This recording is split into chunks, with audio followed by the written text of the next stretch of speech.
আরে সকালবেলা এত টাকাটা কি কিসে? হ্যাঁ, আরে যান কই, আসেন আসেন। আরে বাইরে করে থেকে নাইলে পিড়ায় বাড়ি করবো।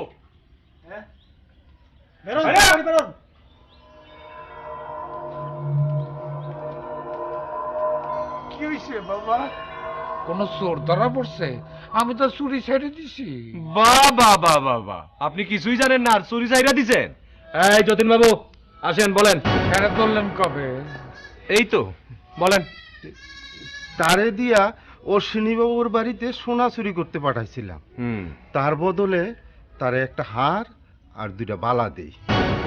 সোনা নিয়ে যাবার পথে রাস্তার মধ্যে কনস্টেবলের হাতে ধরা পড়ি।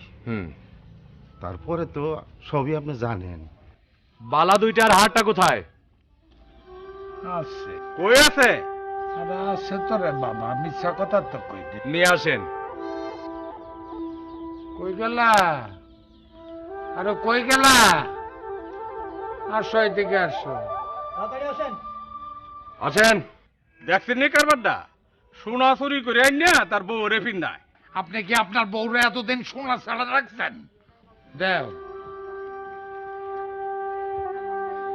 খোলো।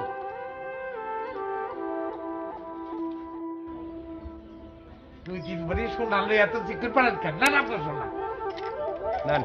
বালা 2টা চাষ দিয়া বলা, সোনা কম। এই স্যার, এদেরকে নিয়ে চলো। কইলে যাবে বাবা?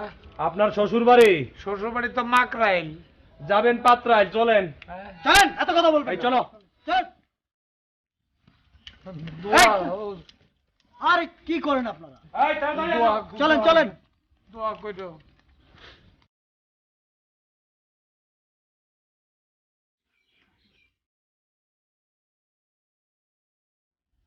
কোথায় কোথায় আমার বাবা? কোথায় আমার বাবা? কোথায়?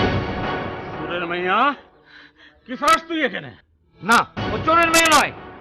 আপনার মতো যৌতুক লোভী পিতা থাকলে এদেশের প্রত্যেকটা গরিব মেয়ের পিতাকে চোর হতে হয়।